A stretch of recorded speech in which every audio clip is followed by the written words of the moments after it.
Ассалаумағалейкум, құрметті оқушылар, сіздермен бірге 14 жылдық тәжірибесі бар ұбт эксперті Шүкір Әлімхан. Сіздермен контекст талдауды жалғастырамыз. Бүгінгі кезекті контекстіміз ұшақ. Яғни ұбтта келіп жүрген оқушылардың айту бойынша, яғни маған мұнда Instagram каналым бар, тіркеліп алып, осында ұбтқа кірген кезде сұрақтарыңыз естеріңізде болса, жазып жіберсеңіздер болады. Бұл да оқушылардың бөліскен сұрақтарынан қазір сіздерге талдап беретін боламын. Сұрақтарды мұқият тыңдап, түсініп алуға тырысыңыздар. Мүмкін нағыз ұбтта сұрақтар бұндай болмауы мүмкін, яғни кішкене өзгеріске енген болуы да мүмкін, иә. Оқушылар жеткізген кезде сол себепті мұқият тыңдаңыздар. Ұшақ жердегі А нүктесінен 60 градус бұрышпен көрінеді. Ұшақ 15 секунд көлденең ұшқаннан кейін А нүктесінен 30 градус бұрышпен көрінеді. Ұшақтың тұрақты жылдамдығы дейді. Қараңыздар. Мұнда А нүктесіне бірінші ұшаққа қараған кезде, яғни бұнда қарайды ғой. Сол кезде қараған жалпы бұрышы 60 градуспен көрінеді екен. Мұнда 15 секунд ұшқаннан кейін оны қараса ұшаққа 30 градустық бұрышпен көрінеді екен, яғни 30 градустық бұрышпен. Осыған қатысты бізге қазір бірнеше сұрақ берілген екен. Кезекті сұрақтарымызға қарайық. Біріншісі, ұшақтың Е нүктесінен Д нүктесіне дейінгі ұшқан ара қашықтығын табыңыз. Енді бұл жеңіл сұрақ. Мұнда бастапқыда Е нүктесінде еді, осыдан Д нүктесіне ұшқан ара қашықтығын табыңыз деп тұр. Мына бір жолды сұрап тұр ғой бізде. Енді бізде S табудың, жол табудың формуласы V көбейту T, яғни жылдамдықты жүрілген уақытқа көбейтеміз. Бізде жылдамдығы есептің шарты бойынша қанша еді? 200 метр секундпен 15 секунд ұшқан, яғни 200 метр секунд жылдамдықпен 15 секунд ұшқан. Осы кезде екеуінің көбейтіндісі бізге 3000 метрді беретін болады, яғни жауап 3000 метр. Бұл енді жеңіл сұрақ бізде. Түсінікті болса, ары қарай жылжиық. Келесі сұрағымыз АЕ ара қашықтығын X арқылы өрнектеңіз дейді. Жақсы. Бізде мына тұрған АЕ ара қашықтығы. Қараңыздар да, АЕ ара қашықтығы. Осын X арқылы өрнектеу керек қазір бізге. Біз мына үшбұрышты қарайықшы. АБЕ үшбұрышын қарастырайық қазір, қараңыздар. АБЕ үшбұрышын. Бізге айтады АЕ-ні X арқылы өрнекте десе. Бізде қазір 30 градустық бұрыштың керегі жоқ бұл есепке. Мына бұрышымыз 60 градус. Мына бұрышымыз 90 градус, онда мына бір бұрышымыз, Е бұрышымыз, яғни АЕ-ді бұрышымыз 30 градусты береді. Бізде мынандай керемет бір ереже бар.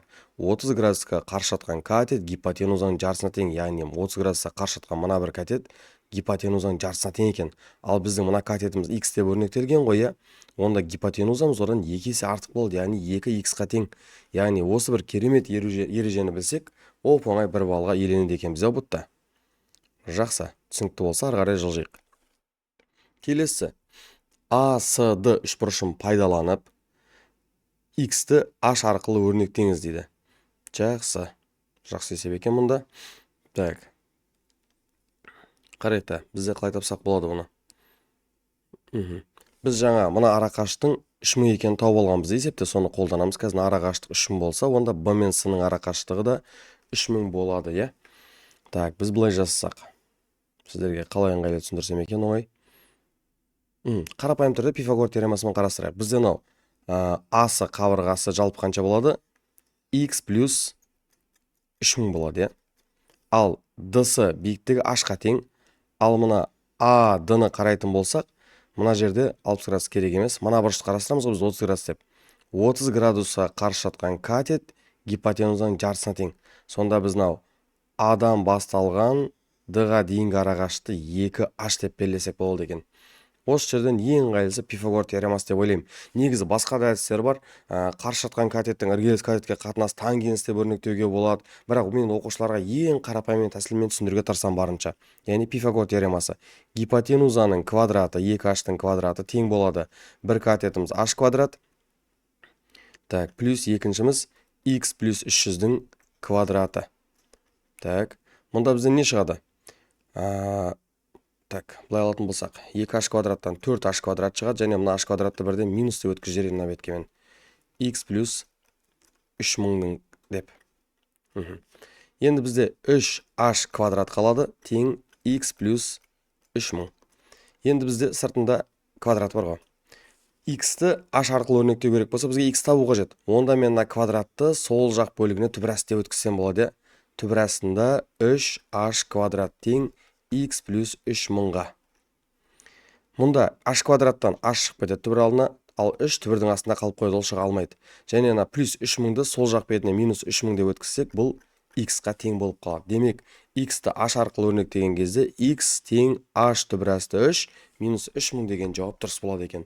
Яғни біз мұнда не қолдандық қараңыздар? Біріншісі 30 градусқа қарсы жатқан катет гипотенузаның жартысына тең деген ережені және Пифагор теоремасын қолдандық. Енді бұны білмейтін математик болмайды деп ойлаймын мен жалпы.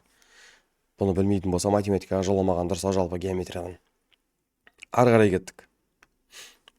ABE үшбұрышынан H пен X арасындағы қатынасты көрсетіңіз дейді. Жақсы. Керемет есеп екен. Так. ABE үшбұрышынан H пен X-тің арасындағы қатынасты. Мен былай алсам. Бұның негізі жолдары көп. Дәл осы екеуін байланыстыру керек болса, бізде үшбұрышымыз ABE үшбұрышы. Осыдан екеуін байланыстыру керек болса, мына 30 градус бұрыш бізде A-ды мен жасайтын ғой, оның қажеті жоқ. Мына бұрышымыз 60, 90. Яғни біз бұл жерде тригонометрияда анықтаманы қолдансақ болды. Бізде 60-қа қарсы жатқан катет бар және іргелес жатқан катет бар. Біз тангенс немесе катангенсті қолданамыз.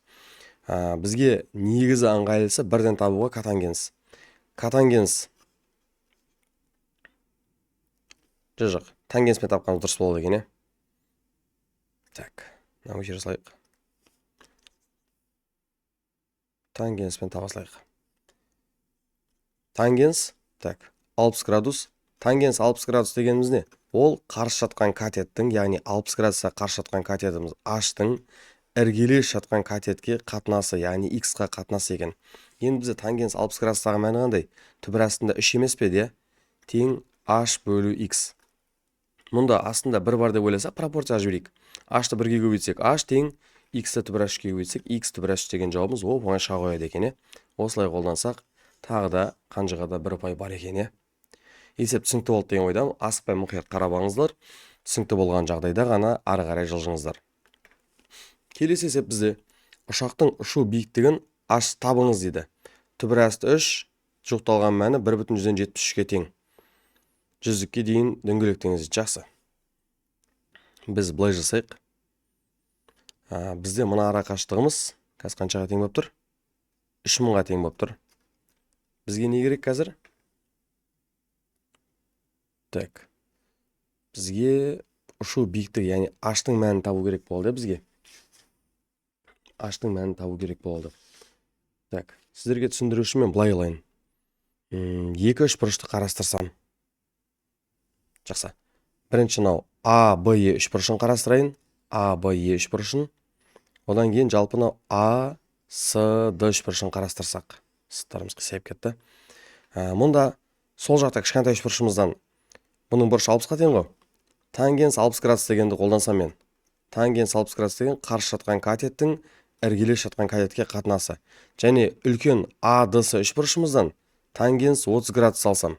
Яғни мына тұрған 30 градусқа қарсы жатқан катетіміз H болады.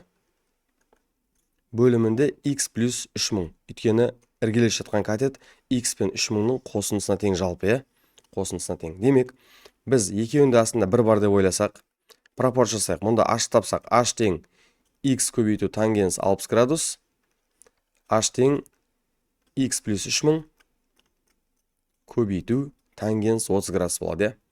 Енді екеуінде тангенс 60 пен тангенс 30-дағы мәндерін қойып теңестіріп жүрсек, X көбейту тангенс 60 градустағы мәні түбір асты 3 тең X плюс 3000 көбейту түбір астында 3 бөлу 3. Біз бұл есептен екі жағын бірдей түбір асты 3 деген санға бөліп жүрсек, яғни қысқартсақ болды, екеуі қысқарып кетеді. Сол кезде не қалды бізден? X тең бөлшек X плюс 3000 алымына кетеді, бөлімінде 3 қалады. Пропорция орындасақ астында бір бар деп 3x тең X плюс 3000-ға. Жақсы, яғни бұнда 2x тең 3000, демек x-тің мәні бізге қажет болса 1500-ге тең екен. Бірақ бізге не қажет бұл жерде? H, яғни биіктік қажет. Біз енді мына бір жерде, маркердің түсін ауыстырып алайын дәл осы жерде.